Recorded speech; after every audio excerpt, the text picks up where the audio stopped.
Brought to you by ITIL.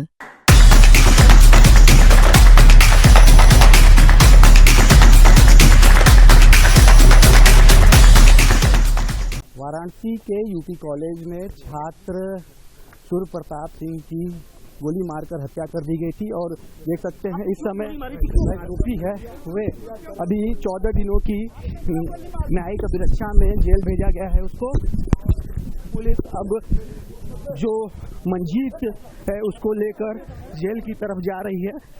उससे बात करने की कोशिश करते हैं कि आखिर क्यों उसने सूर्य प्रताप को गोली मारकर मौत के घाट उतारा था।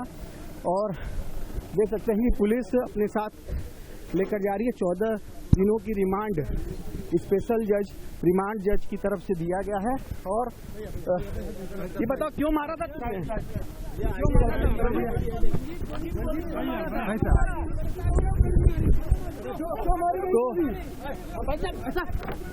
तो देख सकते हैं कि पुलिस अपने साथ लेकर चली गई है मंजीत को। मंजीत चौहान वही है जिसने सूर्य प्रताप सिंह जो यूपी कॉलेज में बीएससी सेकेंड ईयर का छात्र था उसको बेरहमी से 4 गोलियां मारी थी। 2 गोली सिर में तो 2 गोली छाती में सूर्य प्रताप को लगी थी। और इस पूरी सनसनीखेज घटना का फुटेज यानी मोबाइल वीडियो भी आया था जो वहीं मौजूद छात्रों ने बनाया था। और इस समय वाराणसी के जिला कोर्ट के बाहर हम खड़े हैं। यहाँ पर स्पेशल रिमांड जो जज हैं उन्होंने सुनवाई की और 14 दिनों की रिमांड बन चुकी है।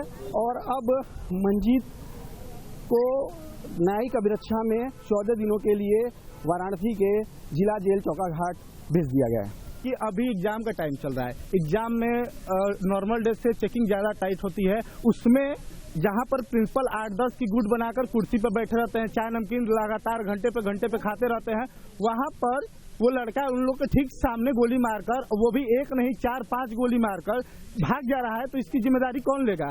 साफ तौर से ये सोची समझी चाल है, ये प्रिंसिपल की सोची समझी चाल है। क्योंकि प्रिंसिपल उसको घर से बुलाया था और लगातार उसको चेतावनी, लगातार उसको जान से मारने की धमकी या फिर उसको तुमको देख लेंगे, ये कर लेंगे। कुछ हॉस्टल के अलॉटमेंट को लेकर बात या क्या विवाद था? क्या विवाद? हॉस्टल के अलॉटमेंट की बात नहीं थी सर, ठीक है, बहुत सिंपल सीधी बात थी। लड़का अपने घर पे था, उसको आज प्रिंसिपल बुलाए थे, ठीक है, और उसको आधे घंटे 10 मिनट पहले उसको डांट रहे थे सब लोग, घेरा बना के टीचर उसको डांट रहे, सूर्य प्रताप को, ठीक है। और उसी के बाद ये कार्रवाई हुई है। और उसके साथ आप बताइए, एक छोटी सी चिट नहीं जाती है जब प्रॉक्टोरियल बोर्ड चेक करता है तो 10 की संख्या में लोग आके क्लास में बैठे रहते हैं, हम लोग चिट उठा के हर एक चीज चेक करते हैं। पूरा का पूरा असलाह लेके वो घुस जा रहा है कैंपस के अंदर, किसको पता नहीं। परीक्षा चल रही है कि क्या चल रहा है? ये सब परीक्षा के दौरान हुआ है। अभी मिड टर्म की एग्जाम चल रही है और एग्जाम में पूरा गेट वेट सब पूरा चेकिंग इतना होता है, बताइए।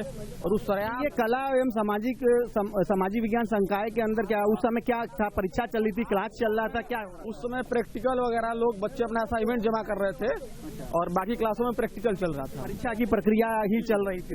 जी पूरा परीक्षा की प्रक्रिया चल रही थी। हम लोग खुद अपना असाइनमेंट लेके गेट के बाहर खड़े थे और वो जिसको गोली मारे उसको 10 लोग पूरा प्रॉक्टोरियल। अच्छा, आप लोगों में से कोई उस समय घटना स्थल पे था या देखा रहा होगा कि आखिर वहाँ हो क्या रहा था या बाद में सूचना मिली, कैसे कुछ पता चला?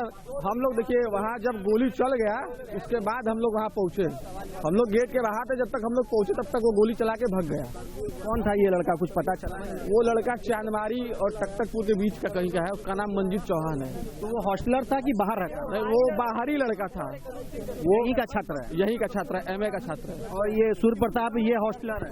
नहीं, ये भी हॉस्टलर नहीं है, ये भी बाहर रहता था, उसका रूम है यही शिवपुर। कोई कारण आप लोगों को पता चला? एक ही कैंपस में है, घटना को काफी देर हो गया, कुछ पता चल पाया? वो पहले से कुख्यात अपराधी है मंजीत, 3-4 मुकदमा उसके ऊपर पहले से ही है। और प्रिंसिपल का वो बहुत खास है, प्रिंसिपल ही उसको साथ दे के बोले गोली मार दो। तो बोले थे प्रिंसिपल बोले हैं कि हॉस्टल के लड़के 30-40 है, आप लोग डेलीगेसी, आप लोग 1000 की संख्या में है, आप लोग अगर भारी पड़ेंगे तो ये लोग कुछ नहीं कर पाएंगे। लीजिए आज भारी पड़ गया, हत्या कर दिया। तो तमाम वे छात्र हैं जो अपने घरों से, अपने जनपद, अपने प्रदेश से दूर यहाँ आकर पढ़ाई करते हैं।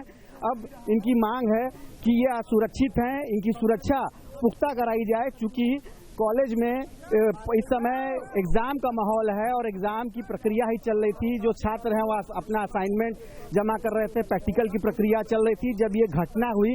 और तभी बताया जा रहा है जो आरोपी मंजीत छात्र है वे वहां आता है और उसके ऊपर पहले भी पूर्व में कई तरह के मामले दर्ज हैं। छात्र ये बता रहे हैं कि वो आपराधिक प्रवृत्ति का छात्र है। क्या कह रहे हैं आप? अभी कुछ दिन पहले वो चांदवारी में एक लड़के के ऊपर चाकू भी चला था, उसका FIR है, लेकिन पुलिस आज तक उसको पकड़ नहीं पाई। अनुजन ऐसे लोगों को क्यों नहीं विश्वविद्यालय यहाँ का कॉलेज प्रशासन या जिला प्रशासन, पुलिस प्रशासन चिन्हित करके हटाता है या कार्रवाई करता है? कॉलेज प्रशासन बढ़ावा देता है कि हॉस्टल टारगेट करता है कि हॉस्टल के लड़के दबे रहे, डिलीगेसी अपना है। बताइए, इतनी बढ़िया पेपर चल रहा है, पेपर में इतनी सिक्योरिटी बैठी है, प्रोक्टोरियल बोर्ड की 10 टीम बैठी है, वहाँ गठित टीम बैठी है, उसके बाद कोई असलाह लेके कैसे चला जाता है? कोई बच्चा चीट लेके नहीं जा पाए, चीट लेके जाता है, रिस्ट्रिकेट कर दिया जाता है। बार बार ये आरोप लग रहे हैं कि जो कॉलेज प्रशासन है वे कहीं न कहीं हॉस्टलर जो छात्र है उनका जो दबदबा है, उनका जो रसूख है वो कम रहे और बाहरी छात्र को वो प्रश्रय देता है। इस तरह के आरोप लग रहे हैं और बार बार इस तरह की घटनाओं की पुनरावृत्ति होती है। क्या यहाँ पर डेलीगेशन और हॉस्टलर की? उनका कहना में यह है कि बाहरी जो लड़के हैं उनको बोलते हैं कि 50 लड़के हैं हॉस्टल में, आप क्यों नहीं उनको मार रहे हैं, पीट रहे हैं, कार्रवाई कर रहे हैं। उनका साफ कहना है कि आप लोग लड़िए, वही चढ़ावा दे रहे हैं। 10 मिनट पहले में आपस में लड़ाई कराने का कारण यहाँ के हॉस्टल का बस प्रिंसिपल इसलिए लड़ाई करते। सुनिए, बता रहे हैं, मान लीजिए कि जो लड़के 150 इकट्ठे हैं, गलत आप काम करिएगा, विरोध आपका होगा, और हम करेंगे मेरा विरोध होगा। बाहरी लड़के विरोध करेंगे नहीं, जो घर से आ रहा है, जो रूम लेकर आ रहा है, तो उनका ये स्थानीय छात्र जो रहेंगे यहाँ पे रह रहे हैं हॉस्टल में, वही लड़के अगर गलत काम वो करेंगे तो विरोध करेंगे। तो उनका मकसद ये रहता है कि हॉस्टल के लड़के को दबाया जाए, मेरा विरोध ना करें, हम अपने मनमानी ढंग से कॉलेज को चलाएं। के वे लड़के जो मुखर होते हैं और तमाम जो कॉलेज प्रशासन के खिलाफ एकजुट होकर बोलते हैं। आरोप लगाया जा रहा है कहीं न कहीं कॉलेज प्रशासन ऐसे छात्रों की आवाज को दबाने के लिए स्थानीय जो छात्र हैं उनको आगे किए रहता है। और इसी का नतीजा ये हुआ कि जब सूर्य प्रताप को आज जैसा आरोप लगाया जा रहा है कि खुद प्रिंसिपल ने आज बुलाया था, अपने चैम्बर में बुलाया था, उसको डांटा था और उसके बाद तमाम सुरक्षा घेरे और तमाम प्रोक्टोरियल बोर्ड के रहते हुए परीक्षा के माहौल में उसकी गोली मारकर हत्या कर दी जाती है। और उसके बाद जो प्रिंसिपल है वे यहाँ से नदारत है, चीफ प्रॉक्टर है, प्रोक्टोरियल बोर्ड है, वे यहाँ से नदारत है। इसको लेकर छात्रों में बहुत ज्यादा आक्रोश है और ये मांग कर रहे हैं कि जब तक इस पूरे मामले पर कड़ी कार्रवाई नहीं हो जाती है तो उनका विरोध जारी रहेगा।